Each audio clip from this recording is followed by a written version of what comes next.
ठरलं तर मग या मालिकेच्या 24 जानेवारीच्या भागामध्ये पूर्णाची सांगत असते. काय झालं म्हणजे त्या महिपतने सुमनला किडनॅप करून असं काय मिळवलं? त्यावरती आता ती सांगते, अगं तिला बिचारीला किडनॅप करून ठेवलं आणि त्याचा काय हेतू होता की ज्याच्यामुळे सुमनला त्याने अडकवून ठेवलं होतं. यावरती आता सगळेच जण विचार करायला लागतात. तितक्यात सुमन येते. मग तो विषय आता बदलला जातो. त्यानंतर सायली म्हणते, सुमन काकू, तुमच्यासाठी छानपैकी मी शिरा बनवलाय, तुम्ही शिरा खाऊन घ्या बरं. यावरती आता सुमन काहीच बोलत नाहीये आणि सुमन आता तो शिरा खायला लागते. खरं तर ती एकदम गप्प गप्प आहे. आता ह्याचं कारण आपल्याला पुढे जाऊन कळणार आहे. इकडे तोपर्यंत अस्मिता म्हणायला लागते, सुमन काकू, अगदी प्रसादासारखा शिरा झालाय हा, म्हणजे मला तर एकदम पूजेचीच आठवण आली सत्यनारायणाच्या. त्यावर ती आता पूर्णाची म्हणायला लागते, मला काय वाटतंय, सुमन घरी आलेली आहे ना, तर आपण एक सत्यनारायणाचं पूजन करून घेऊया का, म्हणजे जरा तिला सुद्धा बरं वाटेल. यावरती सुमन म्हणते, मला न घरी जायचं आहे, प्रतिमा वहिनी सुद्धा माझी वाट पाहत असतील. इकडे तोपर्यंत प्रिया आता काहीतरी कारस्थान करण्याचा विचार करते आणि त्यावरती सुमन सांगायला लागते, नाही नाही, मी इथे नाही थांबू शकत, मला आत्ताच्या आत्ता घरी जायचं आहे. त्यावरती पूर्णाजी म्हणते, अगं सुमन, इथे राहा ना, तुझी तब्येत इथे बरी होईल. त्यावरती सुमन म्हणते, नको, मी घरी जाते, घरी गेल्याशिवाय मला चैन नाही पडणार.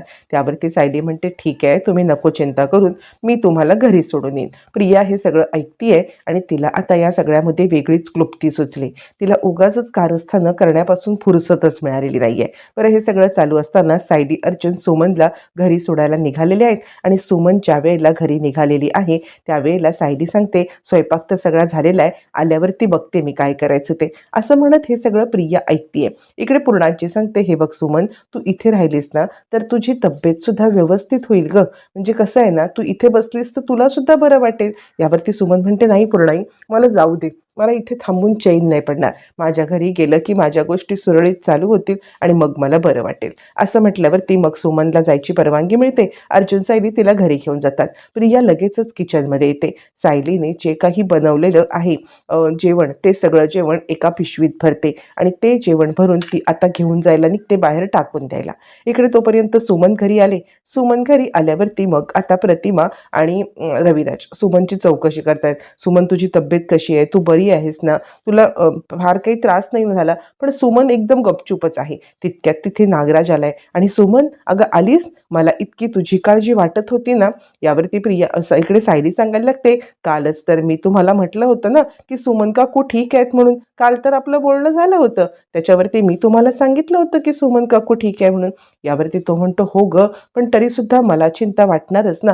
त्यावरती रविराज म्हणतात, काय ग सायली, काल तुला ह्यांनी फोन केला होता, म्हणजे काल तुला नागराजनी फोन केला होता? यावरती ती म्हणते, नाही नाही, मला नव्हता केला, यांनी काल रात्री खूप उशिरापर्यंत सुमन काकूंची बातमी काढण्यासाठी प्रियाला कॉल केला होता आणि तेव्हा मी तो फोन घेतला आणि तेव्हा मला समजलं की ह्यांनी कॉल केलाय, यांना म्हणे सुमन काकूंची काळजी वाटत होती. आणि त्यानंतर ती आता सांगायला लागते की म्हणजे सांगायला लागतो, हो सुमन, कशी आहेस तू, मला तुझी खूप काळजी वाटते, आता ना तू इकडे आलेस ना, मी तुझी इतकी इतकी काळजी घेईन ना की तुला कोणत्याही गोष्टीची कमतरता भासू देणार नाहीये, बिलकुल चिंता करू नको. असं म्हटल्यावर ती सुमन आता वेड्यासारखी ओरडायला लागते, दूर व्हा, दूर व्हा, माझ्यापासून दूर व्हा, मला हात नका लावू, माझे हात बांधून ठेवलेत, माझे हात का बांधून ठेवलेत, सोडा मला, असं मोठ्या मोठ्याने ती ओरडायला लागते. आणि त्यावरती नागराज म्हणतो, सुमन तू ठीक आहेस ना, सुमन तू ठीक आहेस ना, काही झालं तर नाही आहे ना तुला?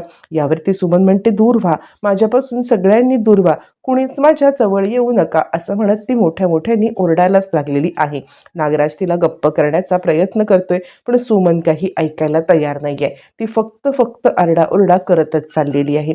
आणि त्यामुळे आता इकडे रविराज म्हणतात, शांत हो तू सुमन, सुमन तू शांत हो, कोणत्याही परिस्थितीमध्ये स्वतःला त्रास करून घेऊ नको, सुमन शांत हो, असं म्हणत ते सुमनला शांत करतायत. आणि त्यानंतर मग आता इकडे सायली सांगते, मला काय वाटतं, सुमन काकूंना त्यांच्या रूममध्ये घेऊन जाऊया, जेणेकरून त्यांना आता बरं वाटेल. असं म्हटल्यावरती सुमन एकदमच हायपर झाले, बाजूला व्हा, सोडा मला, माझे हात बांधून टाकलेत, माझे हात बांधून टाकलेत, असं म्हणत ती आता मोठ्या मोठ्याने आरडाओरडा करायला लागली. बरं, हे सगळं चालू असताना मग आता सुमनला वेड्याचा झटका आलाय किंवा सुमनला धक्का बसलाय हे साधारणपणे सगळ्यांना समजलंय. ती नागराजकडे पाहते, किंचाळते, ओरडते, मला मला नका त्रास देऊ, मला नका त्रास देऊ असं आता म्हणायला लागली आहे. बरं हे सगळं चालू असताना मग आता सुमनला घेऊन सायलीवरती जाते. त्यावरती मग आता नागराज म्हणतो, "काय रे अर्जुन, हे सगळं काय झालेलं आहे?" त्यावरती लगेचच आता इकडे सांगायला लागते, म्हणजे अर्जुन सांगायला लागतो, "मला काय वाटतं माहिती आहे का, इतके दिवस तिकडे थांबल्यामुळे तिच्या आता डोक्यावरती परिणाम झालेला आहे असं मला वाटतं." त्यावरती सायली म्हणते, "कसं आहे ना, इतके दिवस त्या महिपतच्या तावडीमध्ये होत्या ना, मग जर का इतके दिवस त्या महिपतच्या तावडीत होत्या तर त्यामुळे त्यांच्या मनावरती परिणाम झालाय." त्यावरती नागराज म्हणतो, "या महिपतला तर मी तर सोडणार नाही आहे, काय माझ्या सुमनची अवस्था करून ठेवले." असं म्हणत तो दात ओठ खायला लागलाय आणि आता मी सोडणार नाही, सोडणार नाही असंच एकच शब्द बोलतोय.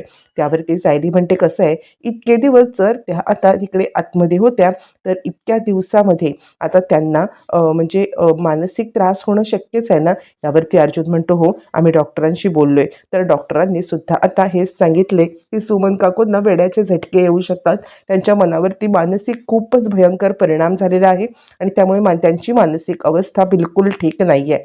त्यांना या सगळ्यामध्ये खूप त्रास होतोय. आपण त्यांना समजून घेतलं पाहिजे. त्या जे काही करतील ना त्यामुळे आपण आता त्यांच्यावरती कोणत्याही प्रकारे आरोप प्रत्यारोप नाही करायला पाहिजेत. निवांतपणे त्यांना राहू दे आणि खरं सांगायचं तर आता आपण त्यांच्यावरती कोणत्याही प्रकारचं बर्डन सुद्धा आणू द्यायचं नाहीये."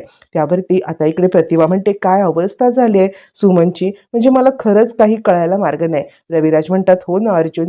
यावरती आता अर्जुन म्हणतो, "हो, तिची मानसिक अवस्थाच ठीक नाही, त्यामुळे आपण तिला किती काही सांगण्याचा प्रयत्न केला ना तरी तिला ते समजणार नाही." इकडे नागराजची तर लॉटरी लागले. त्याला तर वाटतंय की माझी तर बल्ले बल्ले झाले, म्हणजे आता ही सुमन म्हणून काही बोलत नाहीये का?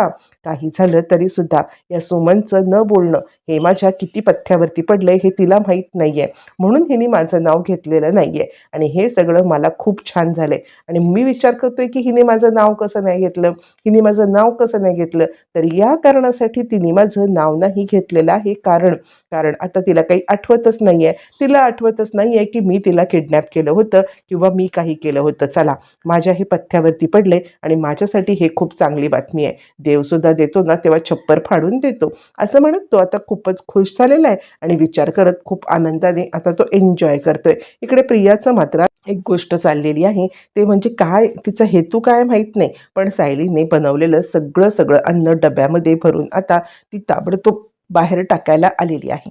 ज्यावेळेला ते सगळं अन्न गोळा करून ती बाहेर टाकायला आलेली आहे, ती विचार करते, "चला, आता मी तिकडे जाऊन एकदम माझं कारस्थान करायला मोकळी."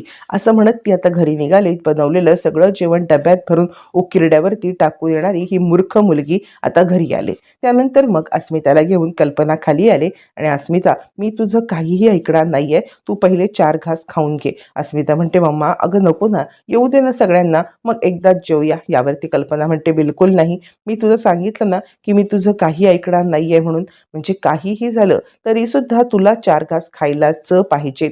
असं म्हणत आता इकडे कल्पना चांगलीच तिला ओरडते. त्यावरती ती म्हणते, "ठीक आहे, तू बोलतेस ना तर मी खाऊन घेते." त्यावरती अस्मिता म्हणते, कल्पना सांगायला लागते, "अगं असं नाही, कसं आहे ना, म्हणजे आपण स्वतः आता आपल्या बाळाची काळजी घेण्यासाठी तयार राहिलं पाहिजे की नाही, सांग तू मला." असं म्हटल्यावरती मग ती सांगते, "हे बघ, मी बोलणार नाही आहे तुझ्याशी, जर तू आता खाल्लं नाहीस तर, असाच त्रास देत राहिलीस तर बघ." असं म्हटल्यावरती लगेचच आता इकडे अस्मिता सांगते, "ठीक आहे, मी जेवायला तयार आहे." आणि त्यानंतर इकडे अर्जुन सायली बाहेर आलेत.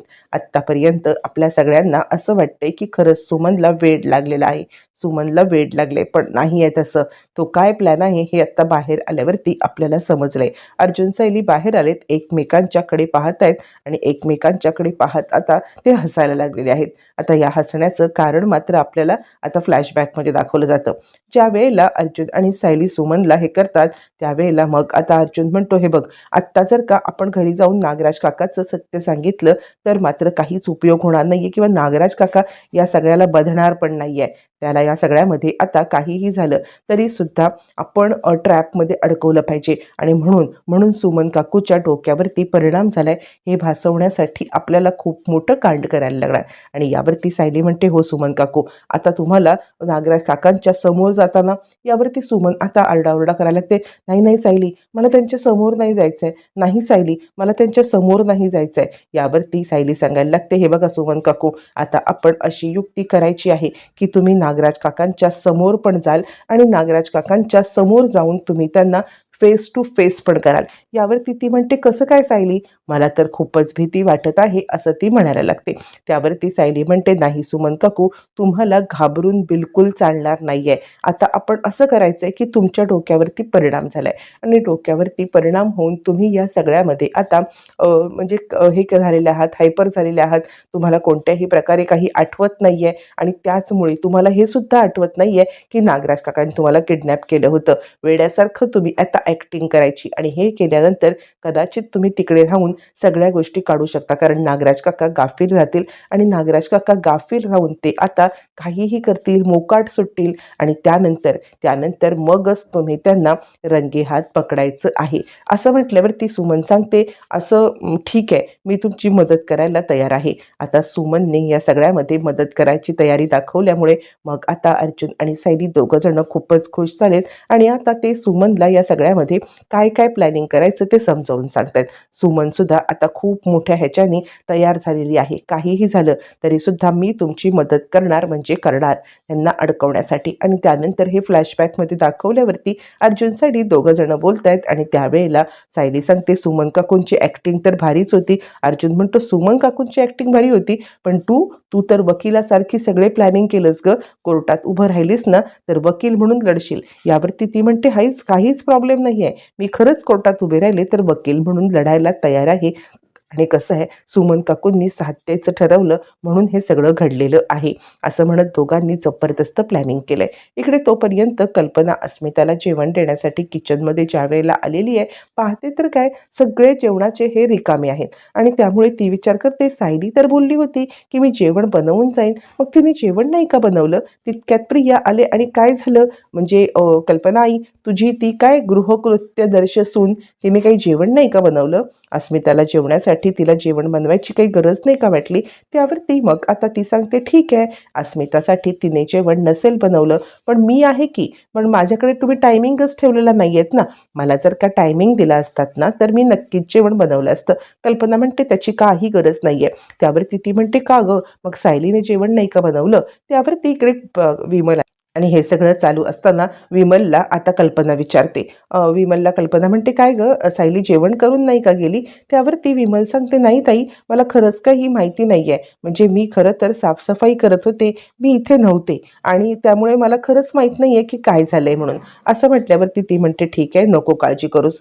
घरामध्ये मटकी आहे का भिजत टाकलेली? यावरती ती म्हणते, हो मटकी आहे. मग ती सांगते, तू वरण भाताचा कुकर लाव, मी मटकीची उसळ करते, पटकन 10 मिनिटात जेवण तयार होईल. यावरती मग आता विमल सांगायला लागते, ठीक आहे ताई, मी आता पटकन हे करायला घेते. असं म्हणत दोघी जणी जेवणाला लागतात आणि आता प्रियाला सगळ्यांच्या समोर सायलीला हे करायचं असतं. सायलीला म्हणजे सगळ्यांच्या समोर तिने कसं जेवण केलं नाही हे दाखवायचं असतं आणि आता ते दाखवून तिचं झालं असतं, पण त्याचा काही फायदा तर होत नाही आहे आणि त्यामुळे इकडे आता दोघींनी जेवण करायला सुरुवात केलेली आहे. आता इकडे सायली आलेली आहे आणि ह्या दोघी जणी स्वयंपाक करतायत. तोपर्यंत प्रिया सांगते, काय झालं तरी काय, म्हणजे आता तुझी सून ही तर इतका मोठी बोलत असते, हे करत असते, मी या घरासाठी हे करेन ते करेन, काय झालंय? म्हणजे हे सगळं होत असताना तुमच्या आता सुनेने तुमची कर्तव्य पूर्णच नाही केली, असं म्हणत ती काहीतरी अदवा तद्वा आता बोलायला लागलेली आहे आणि ती मुद्दामच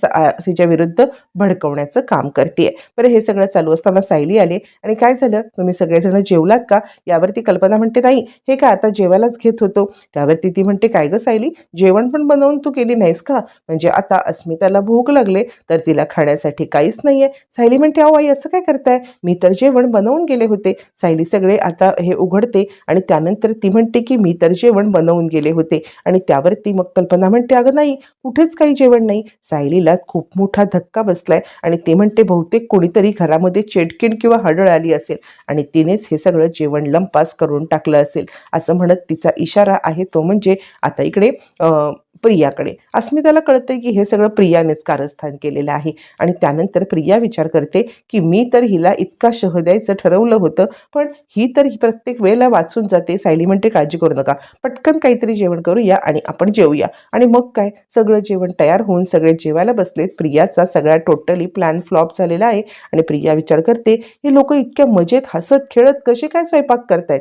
इकडे तोपर्यंत पुढील भागामध्ये आपल्याला दाखवलं जातं की साक्षी टोटली वेश बदलून महिपतला भेटायला आलेली आहे वकील म्हणून ज्या वेळेला ती भेटायला येते त्यावेळेला महिपत तिला सांगतो कुणावरतीही विश्वास ठेवू नको, ना नाग्या आणि ना ती प्रिया, ते दोघं पण महाडॅम्बिस आहेत. महिपतने आपल्या लेकीला सावध केलेलं आहे आणि साक्षीला या सगळ्यामध्ये सत्य समजलंय. इकडे तोपर्यंत आता सगळेच जण डायनिंग टेबलवरती बसलेले असताना प्रिया सांगते माझं पार्सल सायलीने गायब केलं.